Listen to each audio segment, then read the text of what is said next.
Neptune will take a full 160 years or so to go all the way around the zodiac, moving very slowly through the whole 12 signs that make up the zodiacal circle.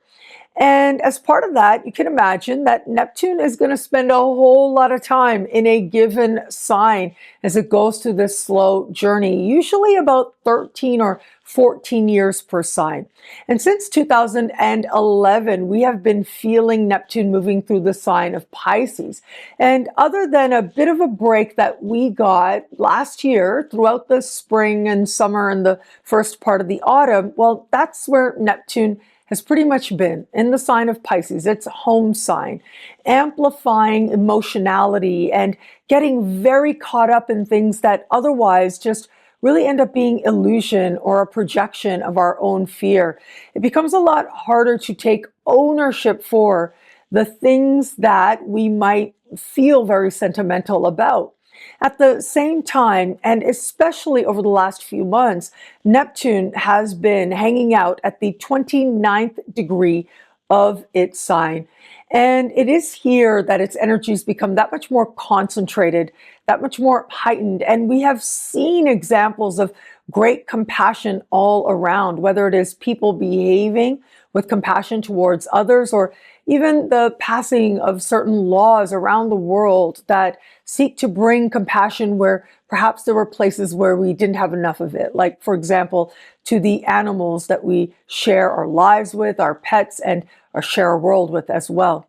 Well, now here we are. And it is going to be this Monday, January the 26th, that Neptune is going to step back into the sign of Aries for a nice long stay of about 13 years to come.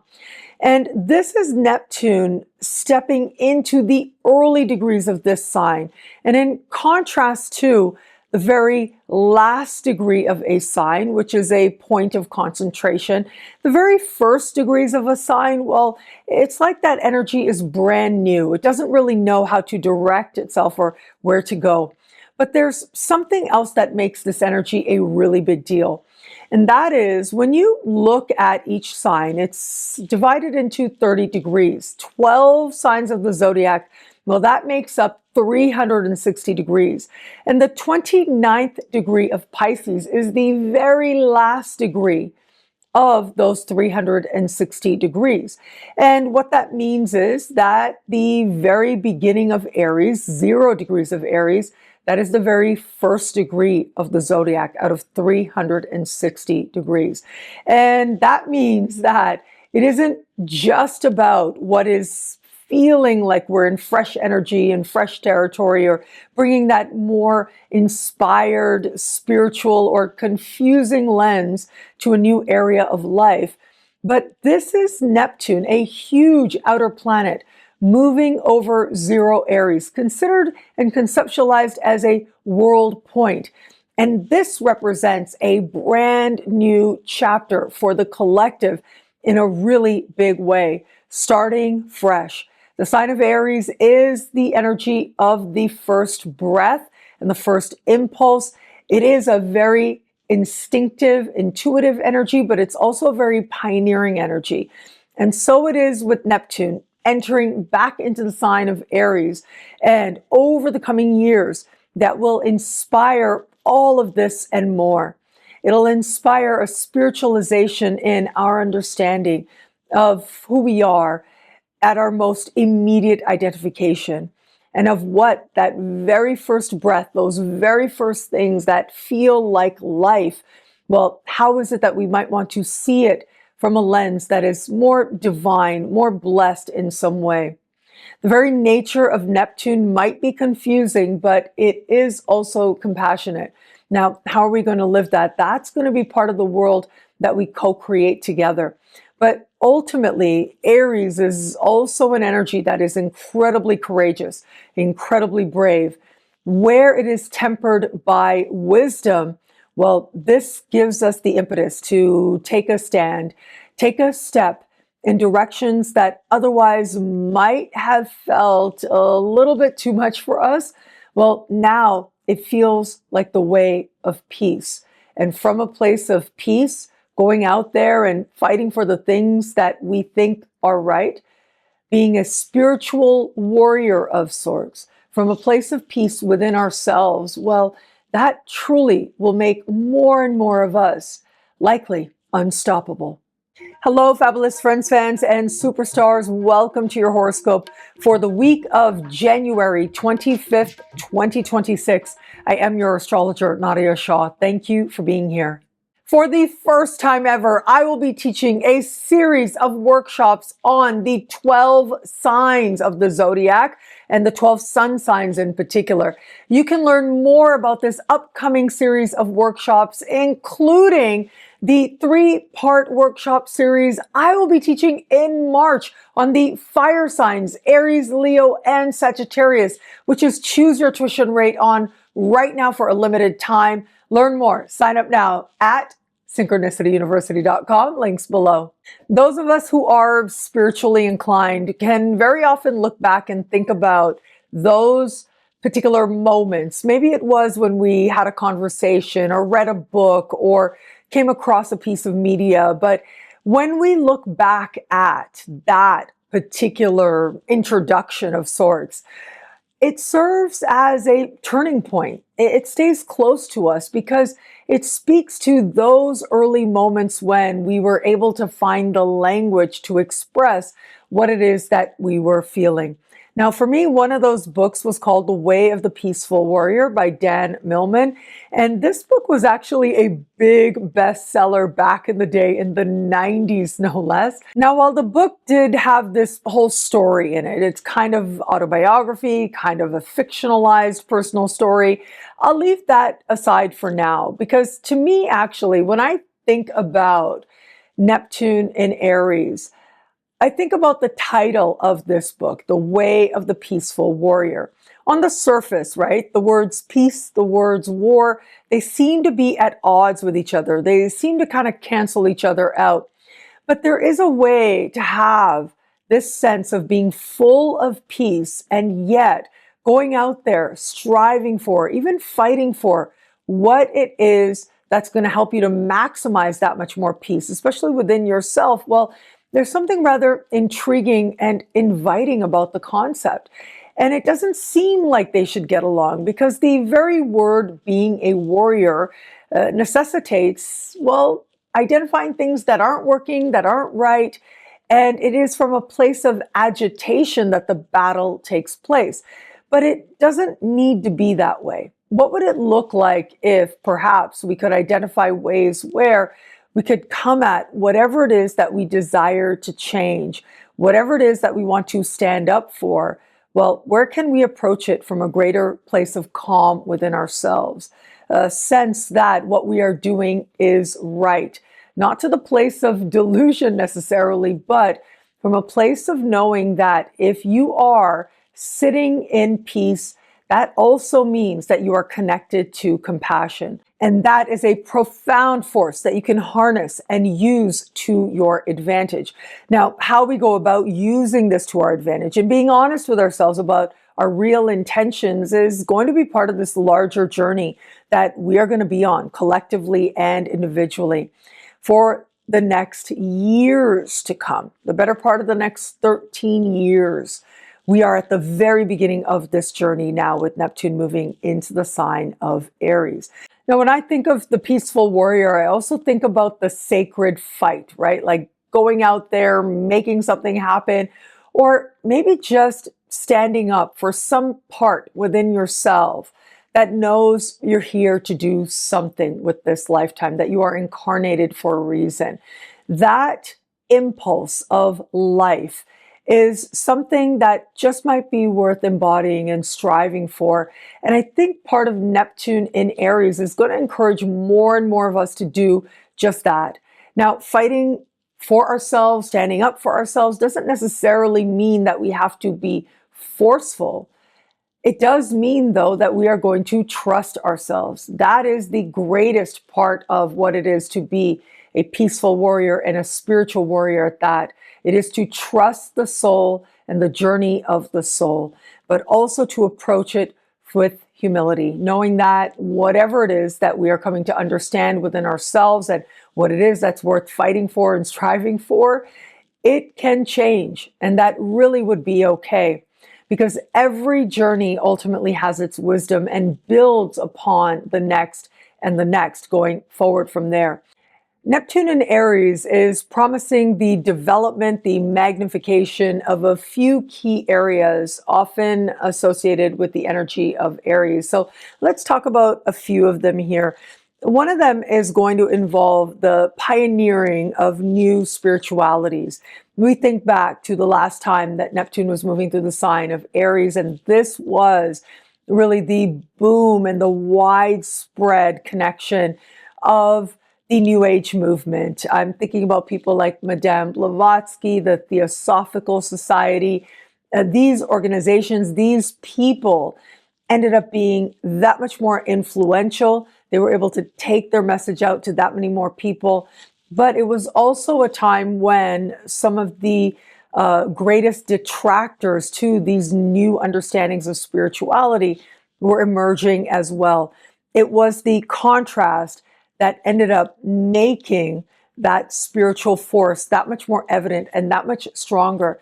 Sometimes it is through the conflict itself that we are made better, that we are aligned with greater peace in the process. Spiritualities that are rooted in free will, things like law of attraction spirituality, which can also be said to spiritualize capitalism. That's been one criticism of them.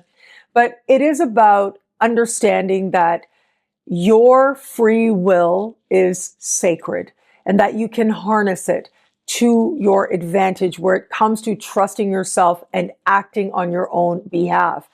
And free will, some think, is an illusion, and others like to think that it's the only thing that actually exists. Well, with Neptune in Aries, it is more likely that we are going to see how free will itself is a way to move closer to divine attributes. Now, all of the zodiac does represent divine attributes. We, as expressions of the zodiac, expressions of the planets, we embody these energies, which means that every aspect of our incarnation is divine as well. But the energy of Aries and how it expresses this divine energy is about going out there and making it happen, and how it is that we're able to recognize our part in, whether it's co-creating or being at the forefront of creation itself, is about to feel like it comes that much more into spotlight. It is that much more glamorized as well. You know, a lot has been said of the fact that it seems like astrology and the interest in it by mainstream media has sort of gone through this boom. I noticed it very strongly starting in 2012. And there were people who were attributing this to different things. I always thought that this was about Neptune in Pisces and this desire to connect with spiritual bliss, spiritual meaning. Well, with Neptune in Aries, the energies do change, and there begins to be this understanding, or at least the contemplation, consideration of where astrology is going to fit into that, and where it is that we're able to harness an understanding of the magic that astrology does sometimes allude to, how it is that we might look at the world around us, including the sky, with a poetic lens. Well, how might we do that in a way that empowers people? That is going to increasingly be the emphasis in our fields, those of us who do practice the various New Age arts. And speaking of spiritualities, what we do see with Neptune in Aries is this sense of people feeling like they want to begin again, right? There is this phrase that is used among people who convert to Christianity, for example. They call it born again. And this understanding of choosing your own religion and feeling like you are beginning anew as a result. Well, we have concepts of this in just about every faith that seeks to attract new devotees, I guess you could call them, adherents, you could call them. And we will see a greater spiritualization of and sort of holding up examples of this that much more readily. We're likely seeing more people who are going to feel like they chose their spiritual path that much more consciously and adamantly. The spiritualization of athletics and physical prowess might be part of this. Understanding how physical strength is spiritual strength. I mean, that's one way to put it. And that's one belief that might be there that might in some way be amplified over the course of this larger transit. At the same time, when we're talking about spiritualizing athleticism, remember, Neptune is also an energy of mystery, of what's hard to pin down or identify or detect. And what might we see might include new sports enhancing drugs or substances that are also harder to identify than ever before, that feel like they are elusive or hard to detect in some way. And as part of seeing sort of this exaltation of superhuman strength and seeing it as a spiritual virtue now, might also come a sense of doubt, a sense of not knowing what that's actually attributed to, what's actually going on. And we do need to be a little bit careful with that here. On the one hand, because of the very mysterious energy of Neptune, we might not necessarily realize the larger consequences, including self-destructive consequences of some of these substances that people who are very determined to win at their sport are willing to undertake that much more readily. But the denial that these substances are being taken or these practices are being undertaken as well, because it's not just about the substances. I know, for example, the hyperbaric chamber, right? There are certain sports that tell athletes that they're not allowed to sleep in hyperbaric chambers because it's an unfair advantage. I've heard that said. But that's just really giving yourself pure oxygen while you sleep through the night. And that is not something necessarily that can be detected by trying to find a substance, for example, in someone's blood test, for example. When we look at it from the lens of medical astrology, well, it is Aries that rules blood, yes, and it also rules the eyes, it rules the skull.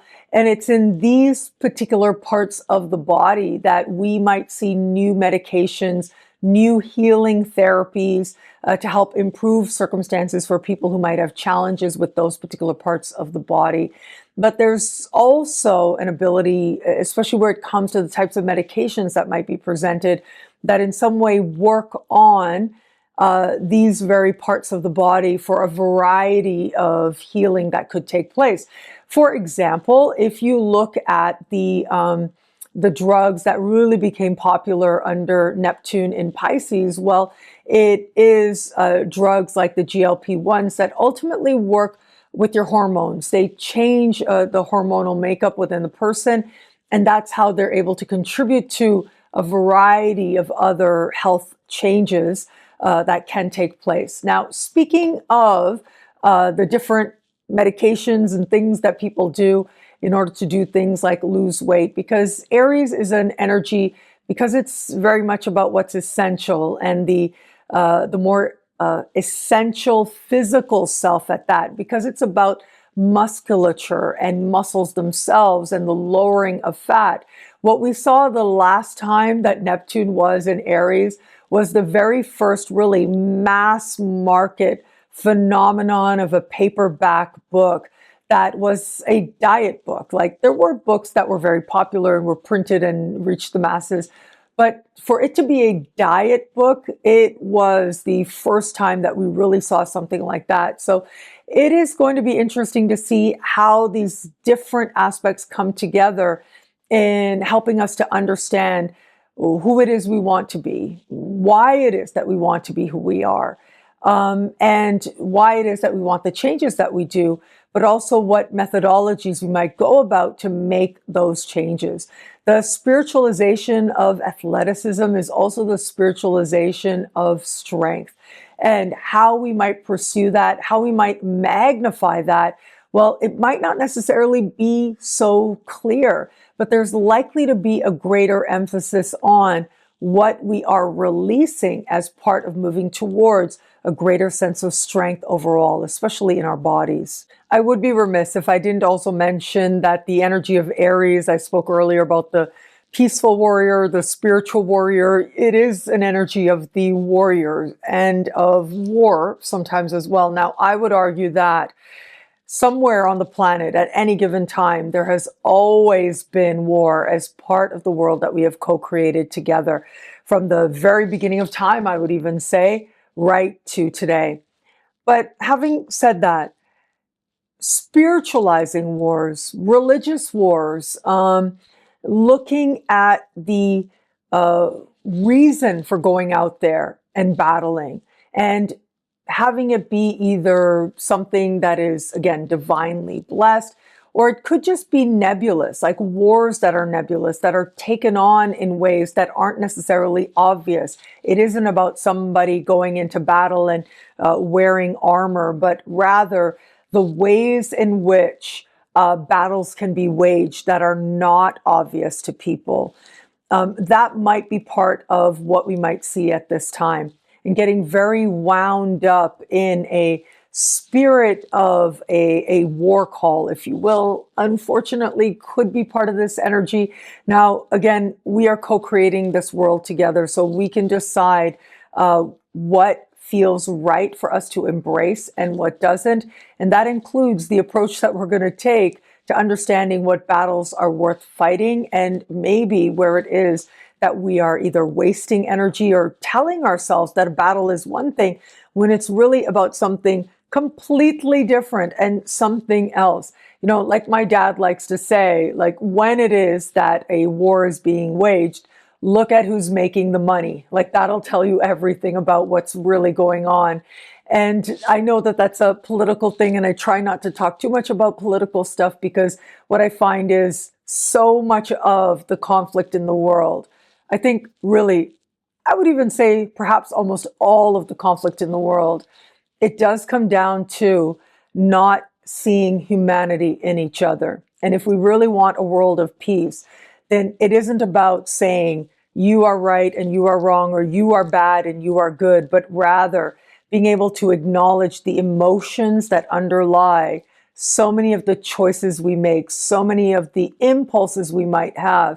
And it is by healing us on an emotional level that more meaningful world peace becomes that much more accessible. But it is, in my opinion, and I know for me personally, and I know that it has its place to stand up for and speak up for, and more power to those people who are inclined in that direction and who embrace that. I am grateful for that and the gains that have been made as a result. But I do think that my way is a lot more about affirming shared humanity, and especially to the people who maybe really need that message, but would close off if I was saying something about who's good and who's bad. Because shared humanity, seeing ourselves in each other, I think is the greatest force of peace that exists. And I love being a part of that. That's what I feel called to be a part of. Now, having said that, where is it that we're telling ourselves something is peace, but it really is not? That might be part of the consideration that is not necessarily so clear, especially with how nebulous Neptune makes just about everything. Now, Neptune and the discovery of Neptune in particular, Neptune in Pisces in particular, has thought to be an energy that was about ending slavery and seeking greater freedom, greater equalities for all people. Because again, Neptune is about identifying the spiritual force. And when you look at everyone, and I would even say everything, we recognize the soul within it. And the soul within it is the great equalizer, because what we see as soul outside of us is also within us. And that's when we start seeing that we're all the same. But what's interesting, if you look back historically, yes, it was during Neptune and Pisces that, for example, in the United States and throughout much of the Americas, throughout much of the world, the major forms of slavery came to an end. However, it wasn't until Neptune moved into Aries that people became aware of it, right? And it was able to become a force, this idea of freedom from slaveries, became a force of change in people's lives. Being able to identify more insidious layers of slavery might be part of this as well. And that can take on many forms, but very often is rooted in sort of our understanding of how we look at superficial things that become part of separating or making others less. There are structures, yes, but so much of that is based on, created on things that people don't necessarily have any power over. Again, going back to some lessons of my dad, I remember as a child hearing from him something to the effect that it's better to be proud of the things that you have control over of yourself rather than the things that you didn't necessarily have any power over. Things like where I was born, for example. That doesn't mean I'm not very proud of all of those things and those very foundational parts of identity. And I see it and have a relationship with these different parts of my very foundational identity. But it is more empowering to think of how we can be made stronger and that we can feel prouder of those things that we actually did for ourselves, or at least we chose for ourselves as well. Now, Aries is also the energy of the sexual impulse, and it is also the energy of our very first identities. So when you think about what happens when a baby is born, right? One of the first things the doctor will do is identify its gender. And my hope is with Neptune in Aries that we are able to bring greater compassion, greater understanding, a greater sense of inclusion and oneness to people who maybe don't necessarily have the traditional, very straightforward sexual impulse or gender identities as well. My hope is that more people are able to feel like they're able to just live in their truth and be whom it is that they are without necessarily feeling like certain base foundational identities have been kind of forced on them, but rather they can understand the sexual impulse or the very first identity impulse, define it for themselves, but also to understand nuances and to understand that certain things that seem very straightforward to some actually might be more of a journey or might be more nebulous than we first considered. And again, I don't like to be political, but I will say this. I think that personally, I think that gender is not a binary thing. It exists on a spectrum. And I'm really grateful for the people who've come before me who made it possible for someone like myself to be able to live a reality where I can honor the sacred feminine and the sacred masculine within myself. And I think more of us than ever before have the freedom to be able to do that.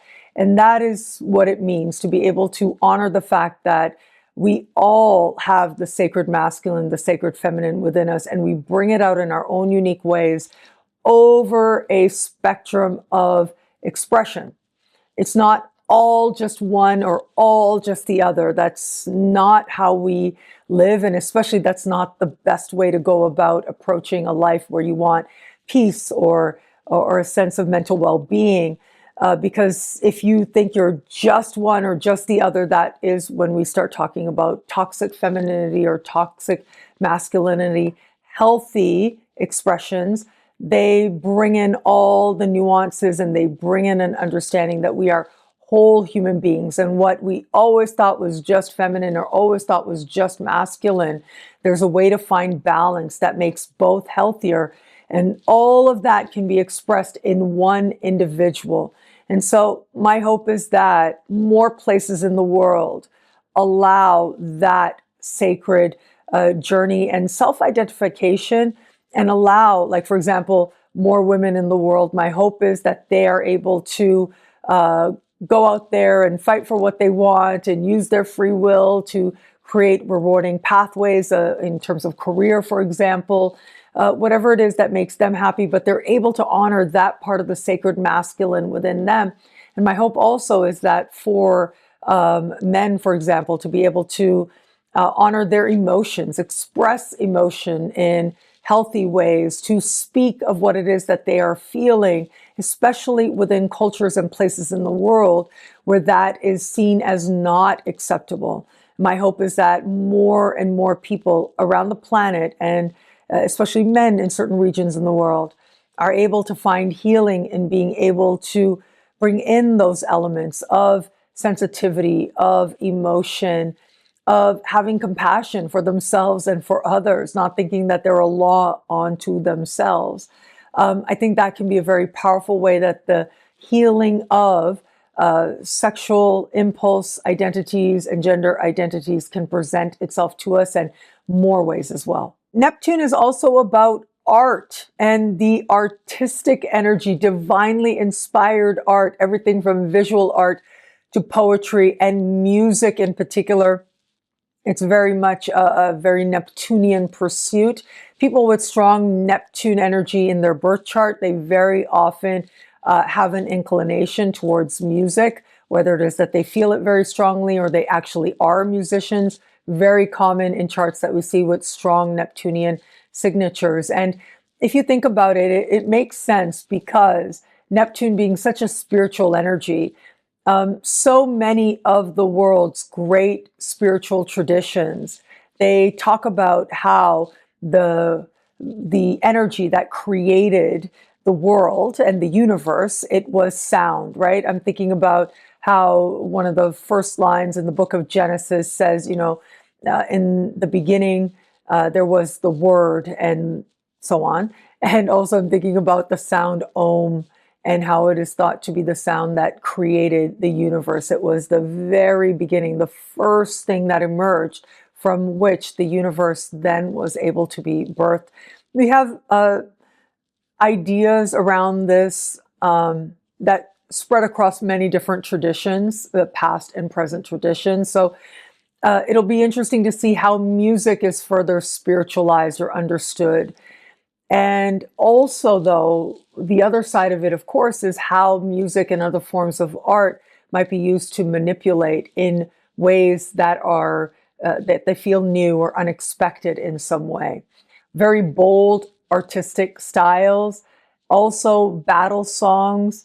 These are all elements of Neptune and Aries that we might see come forward in the years ahead over this larger transit. Art therapies, water therapies, these can be very powerful tools of healing that might take on greater importance. More people might seek, but also might find greater developments happen with new forms of water therapies, new forms of art therapies that show themselves to allow people to heal in all kinds of ways, mental, emotional, physical, and otherwise. So that is Neptune in Aries, a very big deal of an energy. And I will have that section sort of edited separately and presented separately later in the week from the time that this is being presented. I know that it was at the start of the year that I did this sort of amalgamated video of the year ahead and the week ahead. And so I thought, let's do that again with Neptune in Aries so that you'll be able to enjoy that Neptune in Aries video for a very long time to come, as that is going to be an extended transit. But let's bring it into the context of this week now, because this is so significant. When I look at what's happening this week, I feel like Neptune moving into Aries, it's going to be one of these things that's very undeniable because of the support that Neptune in Aries is going to be getting. And how does it get support? Well, the ruling planet of Aries is Mars. So whatever Mars does at any given time, in some way is going to hearken to, is going to awaken the energy of Aries. It's going to make a connection in some way. And it is this week, just the day after that Neptune changes signs moving into Aries, that Mars will meet Pluto in the sky. And this is an incredibly significant energy. I talked about it last week as well, and I have published just in the last couple of days, like the most intense days of the year videos for each sign and for the collective as well. So you might want to check that out, including the shorts that I've published recently. Normally, Sun conjunct Pluto. A lot of astrologers call that the most intense day of the year. But this year, it is that much more magnified, and it has been that much more intense. Not only because has the Sun been meeting Pluto, but also this week, Mars is meeting Pluto, and that adds and makes that much more adrenaline, that much more urgency to the intensity that is there. We had on Friday last week, the Sun meeting Pluto, and normally right afterwards, we would feel the energy quickly dissipate. But this time around, what we get is as soon as that happened, well, it was this Mars so close in the sky to the Sun that's marching towards Pluto as well. And so we haven't been able to have that dip completely just yet, that sense of the energy dissipating, of finding release of sorts, but that is coming right around the corner. Mars conjunct Pluto is very obvious, right? I think about this phrase that I've heard for a very long time over the years. Sometimes it feels like the cruelty is the point, right? And I'm so sorry to say, it is again one part of the world that we have co-created together, that sometimes some people will embark on, perpetuate cruelty because it is for its own sake. It is for the show of it, the presentation of it, not necessarily for any purpose, not necessarily for any higher good. It's just that the cruelty itself is the whole point of it. And with Mars conjunct Pluto, we are invited to see some of that. And it isn't until we see some of that that we realize what needs to change so that we're not living in a place of perpetuating cruelties, for example. I'm reminded of a conversation I had here on my YouTube channel as part of Synchronicity Web TV with Jesse Innocent, a lovely astrologer. And he taught at Synchronicity University as well, a brilliant person.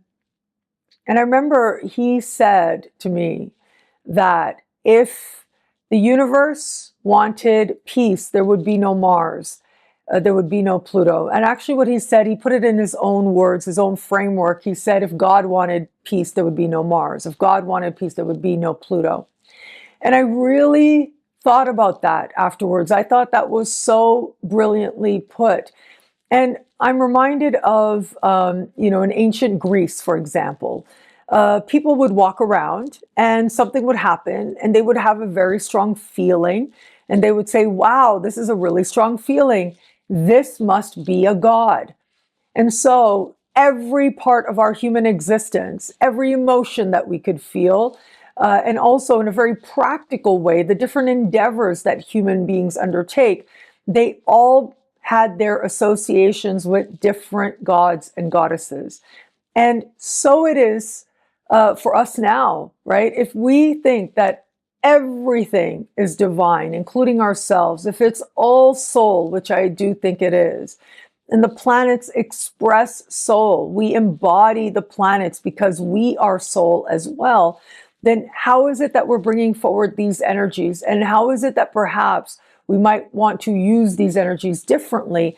That is always there for us to consider. It is always part of the invitation.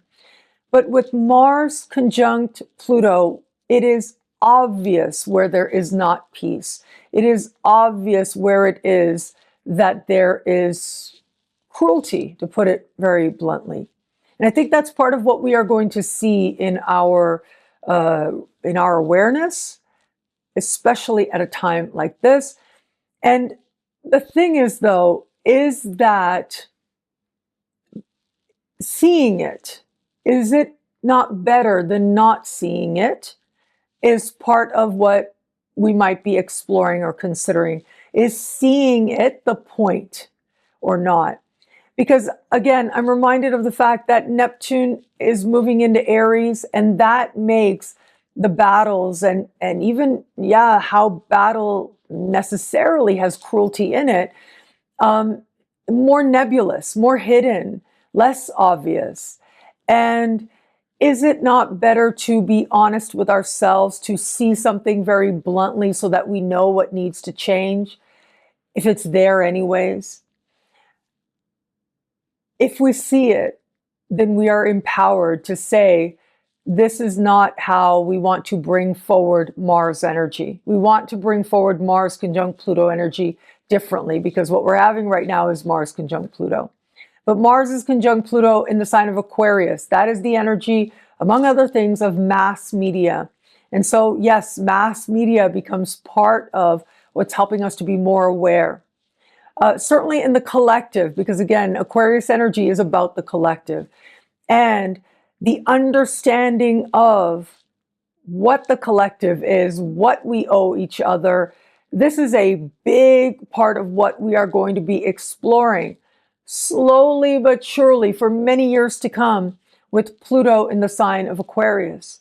We're about to see the not evolved sides of collective, but also we're about to see the power of collectives as well, but also the manipulation of collectives as well. It's all part of Pluto. Again, going back to my friend James Innocent and how he said, if the universe wanted peace, it would not have Mars, it would not have Pluto, but that doesn't mean that the way in which we are, I think, the way in which we are experiencing a lack of peace in certain places in the world, the ways in which we are experiencing it, it doesn't need to come forward that way. And we can participate in a different expression. For example, I was saying earlier, this whole idea of the spiritual warrior, right? The peaceful warrior, that is using Mars, that is using Pluto. Understanding that self-knowledge and the adamant pursuit of self-knowledge, so that we might be better, so that we might behave in a way that is more alive or enlightened. That in and of itself is a type of battle, a type of war. And that understanding has been articulated, again, in many spiritual traditions. This idea that there is a lower vibrational part within us and a higher vibrational part within us, and they sometimes do conflict. Sigmund Freud said in the first part of his career that everything we do is for libido. Everything we do is because we want to be laid, basically is what he said very bluntly. But later in his career, what's often overlooked, late in his career, he said that it wasn't just the libido urge that exists, but also the self-destruct urge. And these two fight each other. They are in conflict with each other. There's a tension within us between these two as we go through our lives. One is the energy of creation, that's libido. And while he understood it as a very physical thing, it was one point of contention that he had with his former student, Carl Jung, where Carl Jung said, you know, what you're identifying as libido is really a desire for merging. And what we really desire is to merge with the divine. And the physical merging with another becomes a type of a metaphor, becomes an experience that ultimately is superficial, but it's just a step on the road towards merging with the divine, divine energy, divine force, higher self, we could even say as well. So this higher self, lower self that's ruled by the lower chakras, the higher self by the higher chakras, they're constantly in tension with each other, is what Freud believed. Both are Mars, and both, interestingly, are also Pluto, which is sometimes conceptualized as the higher vibration of Mars. And this tension at play is what we are seeing in the collective in ways that are super blunt and super obvious. But that tension exists within us. And so again, we get to decide how we want to bring these energies forward.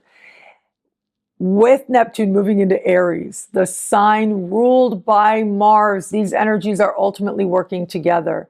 The fact that every celestial event aspect happens right after another after another. The order of them is part of the perfection of the universe. And the fact that these energies are taking place almost simultaneously, I think speaks volumes to the invitation that more of us are going to be feeling now to use these energies in ways that actually align us with our higher selves, collective higher selves, and individual higher selves as well. And so once we get to Tuesday, and it'll be Tuesday throughout the Americas and parts of Western Europe, and then in the rest of the world, the energy, the perfect moment of Mars meeting Pluto takes place on Wednesday. But as soon as this energy does perfect, very quickly, the intensity that we've been feeling all of last week, and as we move into this week, it'll very quickly start to dissipate. And then we look at what's taking place later in the week, and the energies are decidedly lighter. They're decidedly a whole lot easier. And I think this being on the other side of the intensity is where we're more readily able to see some of the wisdom playing out and how we might want to live it through words and through heart. And that is because it is going to be on Thursday that Mercury will meet Venus in the sky. And as they meet, they are both reaching out and speaking in harmony with Ceres. Ceres is an asteroid. And it is an asteroid that is connected to an understanding of care and nurturance. What are we going to nurture? What do we actually care about? Where are we going to place our energy of care? You know, Neptune in Aries has also shown to be an energy of concern for children and awareness around the compassion that children deserve. And I think that's going to be one part of the care that we start to cultivate more actively and more consciously, especially as we get into the second part of the week. We're making sense of things, but also the energies become a whole lot lighter. That's the big thing about it. They become lighter. We feel lighter as a result. It doesn't feel quite as intense or adrenaline filled, but rather we're able to bring into the picture a sense of some ease, but also some sense of healthy detachment as well, that ultimately is going to make us that much more effective towards the changes we desire to experience for the collective and as part of our own individual journeys as well. What I love about this week for us, there's so much here. It is a powerful and meaningful astrological moment. Well, I'm going to say Neptune in Aries. This is a hugely significant energy. It is the star of the show energy now.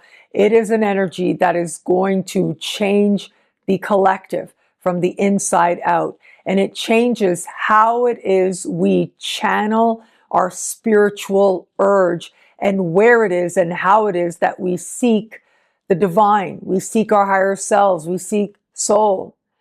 How it is that we seek to connect with everyone and everything, connect with the universe, and where it is that we exercise compassion.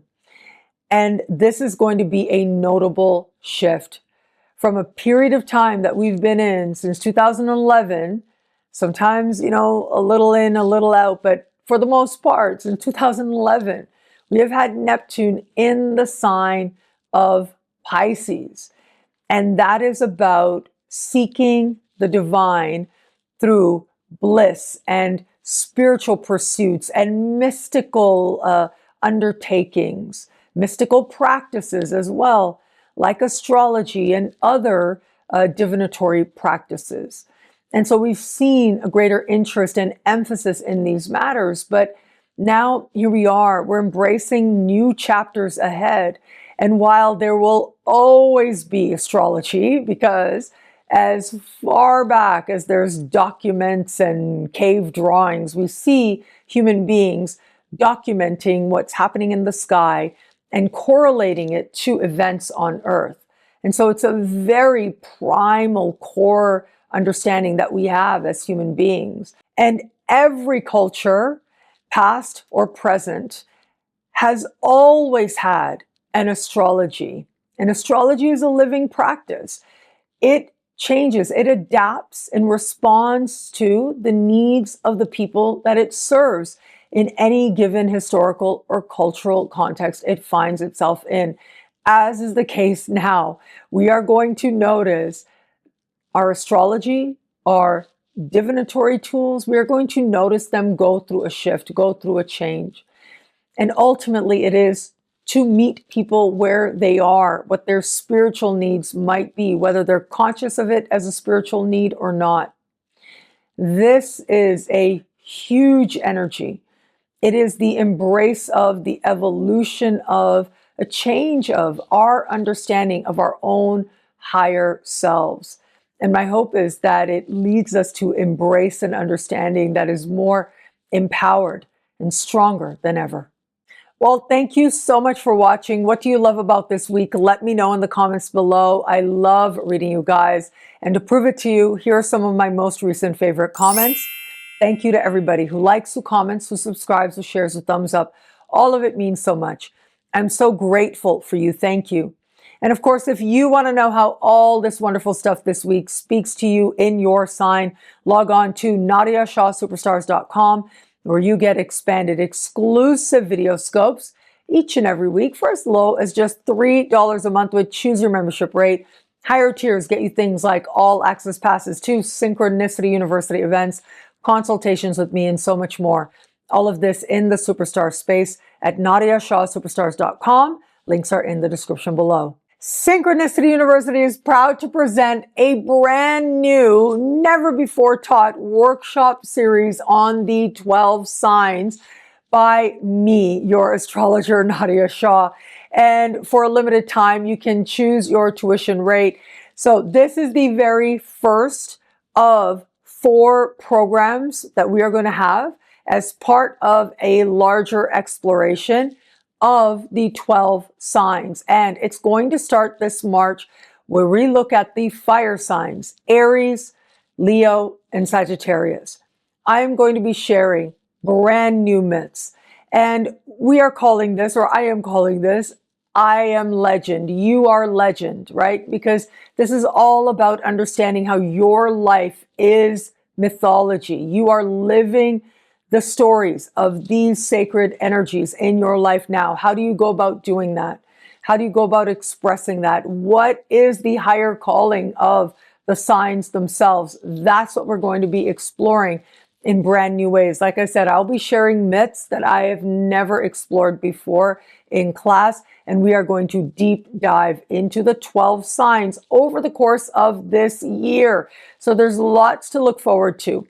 This can apply to sun signs. That is what I am going to aim to emphasize, is the sun signs. However, once you understand the signs, you can bring that wisdom of planets into the mix, and you can use this understanding of the signs to connect with the archetypal energy of just about any planet so that you can interpret it and understand it that much better. So regardless of your place in terms of your practice in astrology, whether you're a beginner student, an intermediate or advanced student, everybody will be able to benefit from these deep dives into each and every sign. So I hope that you will join me for this brand new endeavor. I'm super excited about it. And like I said, you've got a limited time to choose your tuition rate, as low as just $5 a class. I hope you'll join me for the first of 4 parts. We are going to start with the fire signs, exploring the signs deeply. It is a 3-part workshop series that we are having this March, starting this March. And please do join us. You can learn a lot more. You can sign up now at synchronicityuniversity.com. Links are in the description below. And do stay tuned this week. Lots more incredible big dog astrologers are coming to Synchronicity University this March. And I'm super excited to share them with you and celebrate them with you as we go along. Those announcements are coming up really soon, so be on the lookout for that. And a limited number of consultations are now available with me and Andy of Wise Ass Astrology over on my website, nadiyashah.com/consultations. You can go there. You can see our calendars. You can choose whom it is that you want your reading with, what length you want your reading with, how much you will pay. All of that is laid out there, and you choose your time, you fill out a form, and you're directed towards a payment link. Once you make payment, then your time is booked and confirmed. So you can check out that whole process. You can learn more about consultations right now, and I'm so grateful for your trust. Those of you who do reach out, those of you who do book consultations. But even if that isn't for you, for whatever reason, you just being here means so much. And for that, I am so grateful. Whatever part of your sacred journey I am fitting into for you at this point in your life, thank you. And thank you for watching. Stay tuned now for the short horoscopes coming up. And as I said earlier, stay tuned for later this week. I will be publishing just the Neptune and Aries stuff, right? So you can refer to that. So you have that energy, those insights ready to go. But also, I thank you for joining me week after week and being a part of this community that we share and we cultivate and we grow here together. So thank you. It'll be a great week. Enjoy. Neptune will take a full 160 years or so to go all the way around the zodiac, moving very slowly through the whole 12 signs that make up the zodiacal circle. And as part of that, you can imagine that Neptune is going to spend a whole lot of time in a given sign as it goes through this slow journey, usually about 13 or 14 years per sign. And since 2011, we have been feeling Neptune moving through the sign of Pisces. And other than a bit of a break that we got last year throughout the spring and summer and the first part of the autumn, well, that's where Neptune has pretty much been in the sign of Pisces, its home sign, amplifying emotionality and getting very caught up in things that otherwise just really end up being illusion or a projection of our own fear. It becomes a lot harder to take ownership for the things that we might feel very sentimental about.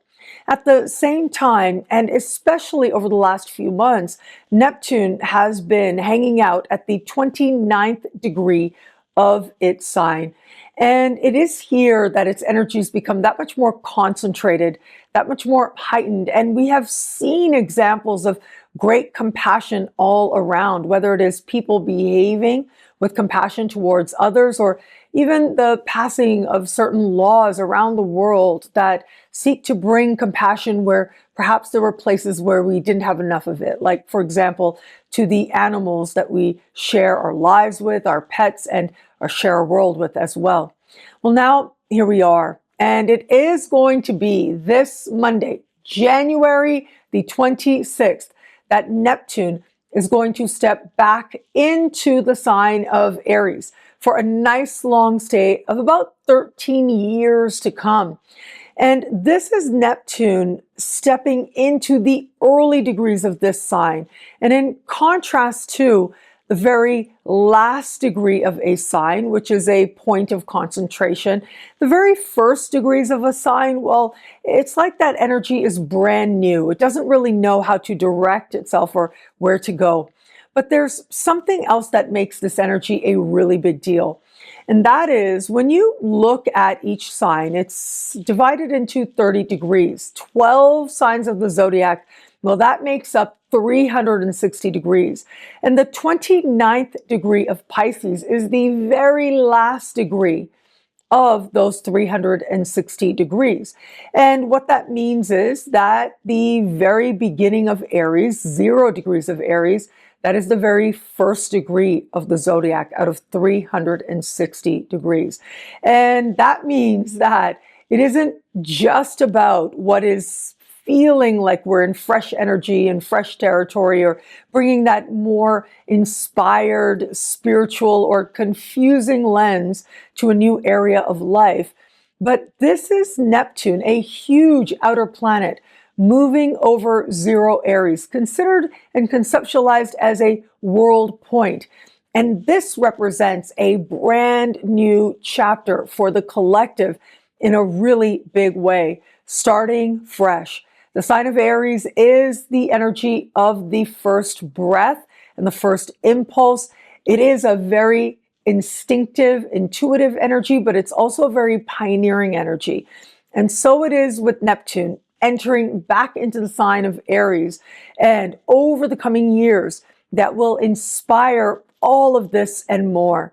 It'll inspire a spiritualization in our understanding of who we are at our most immediate identification, and of what that very first breath, those very first things that feel like life, well, how is it that we might want to see it from a lens that is more divine, more blessed in some way? The very nature of Neptune might be confusing, but it is also compassionate. Now, how are we going to live that? That's going to be part of the world that we co-create together. But ultimately, Aries is also an energy that is incredibly courageous, incredibly brave. Where it is tempered by wisdom, well, this gives us the impetus to take a stand, take a step in directions that otherwise might have felt a little bit too much for us. Well, now it feels like the way of peace. And from a place of peace, going out there and fighting for the things that we think are right, being a spiritual warrior of sorts, from a place of peace within ourselves, well, that truly will make more and more of us likely unstoppable. Now, how Neptune and Aries will speak to you in your sign depends on your sun, moon, and rising. Take all three into consideration, synthesize the information to make it unique to you, and there's lots more horoscopes available right now over on my YouTube channel, Nadiya_Shah, and in the superstar space at thefutureismagical.com. Aries, identity, who you know yourself to be, what matters to you most and first. Wherever Neptune goes, it brings confusion, but it also brings a sense of spiritualization as well. I think just about any Aries is going to go through a period where they feel very plugged into source, very spiritually connected. And it's a time when life can start to feel that much more magical. Your existence can feel that much more magical. Your own artistic ability can feel like it goes through the roof. You're able to divinely channel some truly incredible works of art, whatever medium that might be. Music is likely to feel like it reaches that much more a deep core part of you in a way that you might not have known before. Pieces of music just might move you to tears in the years ahead. For all that, though, those times when you feel like you don't really know who you are, that really is okay. It is said by Eckhart Tolle, one of my favorite quotes from him is, stay open to uncertainty, because when you get comfortable with uncertainty, infinite possibilities open up for you now. Taurus, soul, psyche, spirit, and what's happening behind the scenes, under the surface. This is all about the stream of consciousness. Now, whether that is stream of consciousness, creation, writing in particular, or whether that is you being on automatic in ways that you don't always appreciate, but being able to reflect back and realize how you were on automatic in certain moments, and wow, there must have been something really looking out for you to be okay. Yeah, those are the types of experiences that can feel more obvious and more evident to you over the course of this time. For all that, though, your dreams as well will be filled with symbols, filled with wisdom. If ever there was a time that you want to dive deep into an understanding of dream symbolism, this really would be it. It'll help you not only in terms of self-knowledge, but it'll help you to receive messages, whether it is from spirit guides or your ancestors or so on. Those messages are going to be really strong. They'll be coming through in a way that feels very undeniable. Closing karmic ties, wrapping up karmic loose ends is part of what this is. And so as part of that, it's almost like you're like, okay, I might have had 100 lifetimes with this person, but this lifetime, we're going to deal with it. We're going to address it so that I don't have to do this with you again for the next 100 lifetimes. That's the kind of feeling that some Taurians are likely to have in the years ahead. Gemini, friendships, group alliances, whether it is feeling a soulmate connection with certain friends in your life, or whether it is joining groups that bring with them a factor of healing or spiritualization, or joining art collectives as well. It's what you do with others that helps you to welcome in a connection to a feeling of your own higher self and a feeling of soul, being able to recognize the soul lessons playing out in those group dynamics, but also within the friendships, the karmic lessons that are playing out there, the karma you share with these people who you've thought of as friends. All of that might stir very strongly for you now. I would also say that where you are gathering with others, right? It's often said that where two or more are gathered, that is where the divine is magnified, or the spiritual energy is magnified. Again, many spiritual traditions say things like this. That is going to be part of what feels more evident to you now. So whether it is personal healing, psychological, physical, or otherwise, whether it is to find like-minded people who can help you to bring an energy of healing or compassion into your life, or whether it is more of those individuals that are in your life that you consider your friends, other people are going to figure prominently in your understanding of your own spiritual journey ahead. Cancer, career, social standing, life purpose, and your understanding of a higher, more loving vision for your life. All of it is going to feel a whole lot more obvious with the energies that are playing out now. And it's likely to feel that much more like you are wanting a soul journey. You are wanting to feel connected to a soul purpose. And it is showing up in terms of some choices you're making and your understanding of a higher, more loving vision for your life. Career. For some, it's going to be a time when you find greater spirituality right where you are with the career path that you've chosen. Perhaps you saw it before, or if you saw it before, it accelerates in meaning and in terms of the obviousness with which soul is playing out in your career path. But for others, there's going to be a desire to sort of not do the things that you've been doing and instead go in a direction that feels more in alignment with soul. Now, this can actually end up being incredible energy for those of you who are performers, who are actors, because the energy is so much about the illusions and the glamours we create.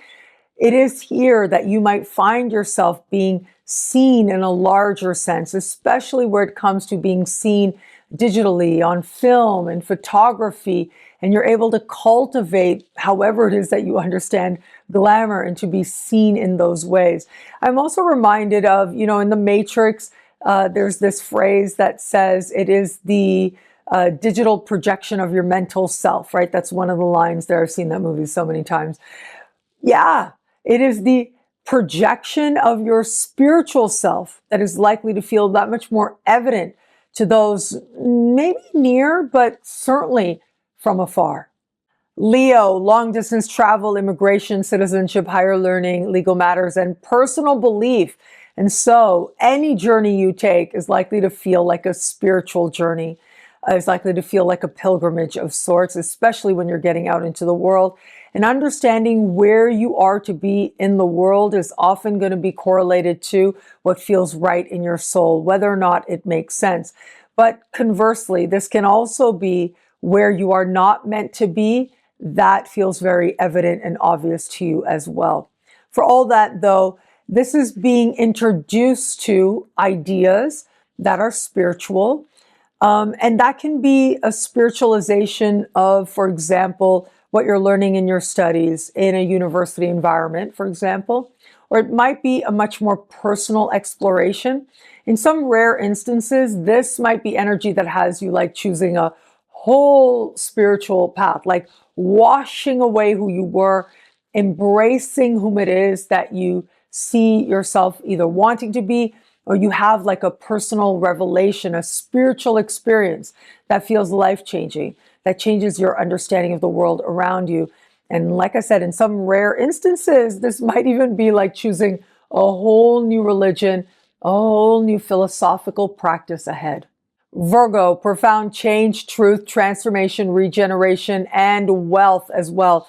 Now, wherever Neptune goes, it can make the energies nebulous, but it can also bring miracles and spiritualization. So you can see how that can work in different ways where it comes to things like grants, loans, benefits you qualify for, scholarships, right? Wherever it is that you're hoping to attract lump sums of money, including things like commission payments as well. There might be confusion around them, but just remember, when we have financial energy, it means the money you need is there. But you might need to just pay a little bit more attention to make sure that you understand, what you owe, to whom, that certain bills are getting paid, especially where it comes to things like your credit cards. Yeah, there might be a sense of some mixed or uncertain or nebulous charges that could be there. I'm so sorry to say, but it does happen. Some of that might be something that needs to be paid attention to, but for all that, this might not work out financially, or in addition to financially, it might work out instead more personally in your understanding of power, how you wield it, how you live it, and what that means to you, and maybe the ways in which you've gone about pursuing power, what you've done to align with power. It just might not be very satisfying to you. This can also represent really feeling like you are now choosing to allow healthy closures to take place.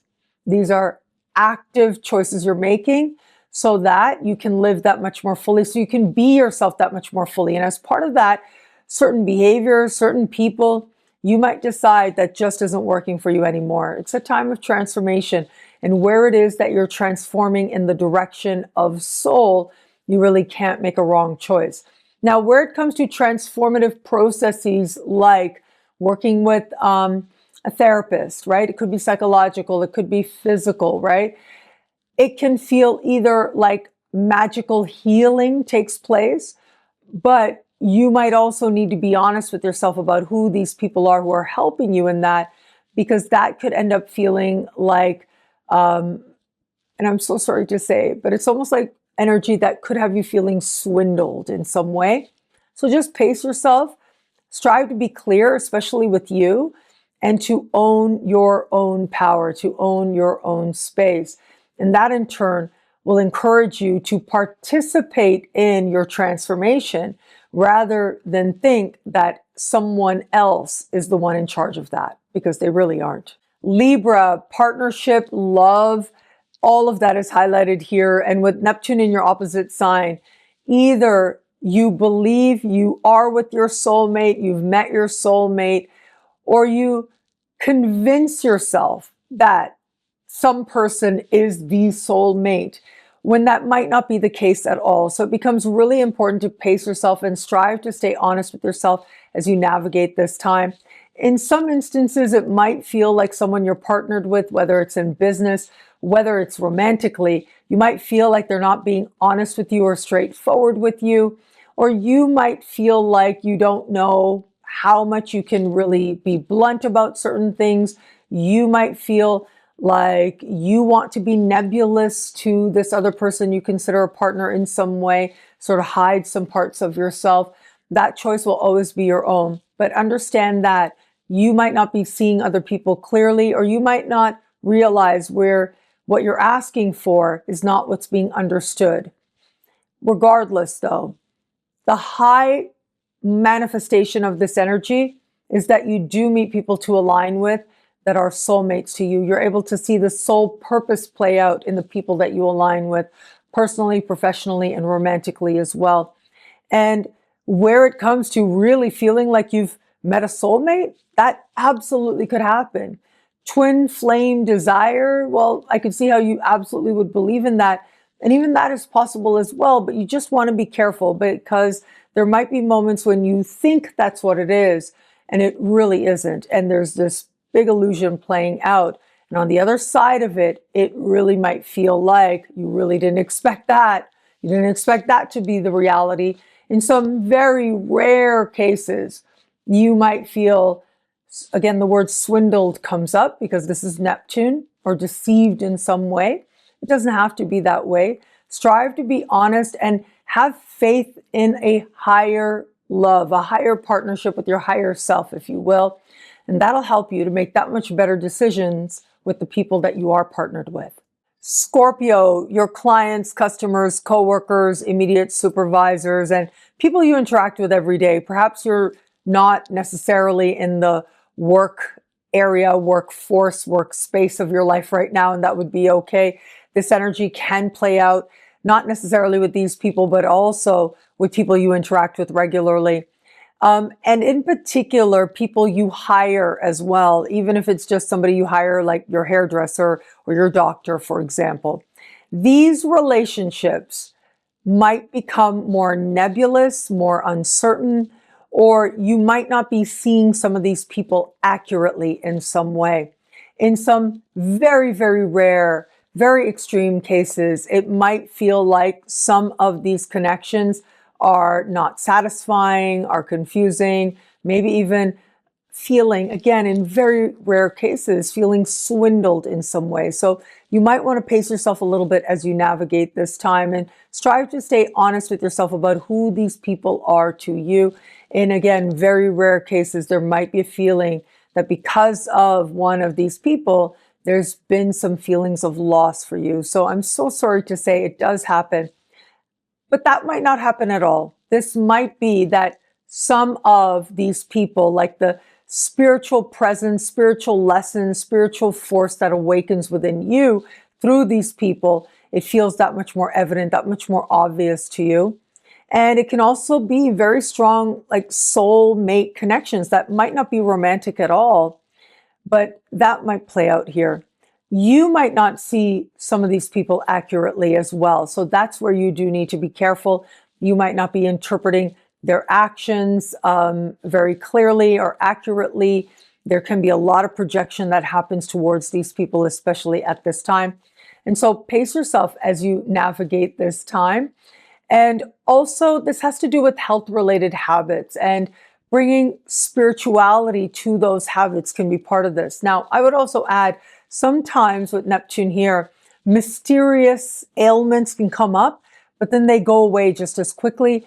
Water therapies, or just drinking more water with your medications, can go a really long way towards having them work that much more effectively. Sagittarius, what you want in your heart of hearts in every area of life, creative expression, the children in your life, but also romance and flirtation. And this is where innocent flirtations can end up being a force of healing in your life. You might have certain experiences with people, again, flirtatious experiences, romantic experiences that feel like they are soul healing, or can feel like a soulmate connection. But that's where I'd invite you to be a little bit careful, because this part of the sky is more about your experience in romantic situations, not necessarily about the give and take with another person. For all that, though, going way too far with fun and wine don't necessarily mix. These are things you might want to be a little bit careful of. The other thing you might want to be mindful of here is that this can speak to an understanding of the children in your life. Where are you seeing them accurately? Where are you not? How can you best be of service to them, stewards in their journey at this child point in their life? All of that might not necessarily be clear, and you might be seeing having a child as a great healing balm. So just be clear with yourself as to your intention, if that is the case, if that applies. Now, outside of that, this can be children coming into your life, or the children already in your life, and feeling a strong sense of karmic ties with these people, being able to feel like there is a very rich and long history of many lifetimes you've shared with these souls, which can make this energy that much more rewarding. Creating and creativity that arises from a place that feels divinely inspired, presenting creative works that feel like you channeled them, can be part of how this energy comes forward. And in fact, I would say creative expression, art therapies in particular, can be a very positive force of healing for you now. Capricorn, home, the past, your living situation, and your family of origin, your parents in particular, where that applies. Now, what usually happens with this is that there is a desire to create a space that feels like a sanctuary, that feels like a temple, that feels like when you step in, you've walked into a whole other realm. And so, yeah, aesthetic changes tend to be a really big deal. You might want to be a little bit mindful. Sometimes, in rare instances, you might have need to pay attention to water in your home. So sometimes it's just there is a lot of water, right? Maybe there's a little bit of flooding that goes on. Sometimes it is a desire to or need to change certain faucets, how that water is coming through, needing to change your water heater, for example, as well. So that's what I mean, needing to pay more attention to the water in your house in some way could happen. Now, outside of that, though, your relationship with your parents, where that applies, could become a lot more compassionate, could welcome in a real energy of healing that feels very profound and cleansing even. This can also be a greater feeling of forgiveness directed towards your past. And as a result, you feeling healed. Ultimately, we do these things for ourselves. We choose to forgive for ourselves. And so really allowing the past to be cleansed in some way so that you can live that much more fully is part of how this energy might show up for you at this time. At the same time, this can be what's happening near home with buying, selling, moving as well, changing homes. All of this can either come together very magically or the pursuit can end up feeling like a waste. And so trust the karmic process that gets you to the living space and the living environment that's right for you. Aquarius, siblings, cousins, neighbors, and communication of all kind, learning of all kind. And so for some, this is going to be a greater spiritual awareness around these particular people, the soul lessons playing out. Sometimes Neptune can be an energy of sacrifice. And so feeling like you're sacrificing for these people. But it's like a spiritual sacrifice kind of energy. You just want to make sure you are not doing it in a way that is to your detriment. With Saturn, it is a responsibility type of energy that comes into play. And Saturn is going to be moving into this part of the sky soon enough. In the next couple of weeks, I'll be here to talk about it as we go along. But with Saturn, it's like obligation. With Neptune, it is spiritual purpose, spiritual giving, spiritual fulfillment, and self-sacrifice that becomes part of the energy of this time with these particular people in your life as a possibility. The other is that you might not be seeing these people very accurately. So you just need to be honest with yourself in that regard as well. For all that though, this energy can be rather remarkable in how it helps heal old wounds and feel like you're able to start fresh with these people where that applies. With learning, teaching, writing, speaking covered here, while all of these endeavors might take on a greater spiritual significance, or they might become more stream of consciousness, where you're able to find yourself just speaking words like magic. They just come forward from you. You get out of the way and you let them happen. This can also be writing from a place of spiritual consciousness and writing from a place of stream of consciousness. These could end up being very rewarding endeavors for you, even if it's just personal, as part of the ways in which you pray. It can be a very powerful thing. And I would also add, whether it is that you are actually writing or speaking or teaching for your profession, or you feeling like you're finally going to say the thing, you're finally going to write the thing, all of that becomes a greater part of what might come forward for you in some way. And it flows forward that much more naturally as well. This part of the sky having to do with learning environments, especially short form learning. It is when you're, taking a quick workshop, when you're at a bookstore, these particular spaces where you might meet people where you feel a very strong soul kinship, or you might be gathering with people more locally as part of soul practice now. Pisces, money you earn, money you spend, self-love and self-esteem. When we have such strong financial energy, the money you need is there, but you are navigating some very important spiritual lessons along the way. And so wanting to earn money in a way that feels more spiritually rewarding, wanting to spend money in ways that feel more directed towards spirituality. These are some higher vibrational ways to understand this energy. However, what you do want to be careful of, because it is Neptune, and Neptune represents transitions, and it can represent cleansing, which can mean losses financially. So that's where I'd invite you to be a little bit careful. The energy is nebulous, which means you might think you really need a thing, or this thing is going to be just the thing that's going to help you to feel like magical energy, healed energy comes in, and it just won't be what you think it is. That is one way this energy can play out. And a need to be honest with yourself about what you're spending money on, if it's worth it to you or not. How you're earning money also. Do you go about it in ways that are nebulous? Is it in pursuits that are about weaving an illusion? There are healthy ways to do that and unhealthy ways. So if your profession is tied to healing, or it's tied to things like glamour, photography, film, and the very broad umbrella, like even if you're working administratively in a television company, for example, even that can be a way to access the higher vibration of this energy.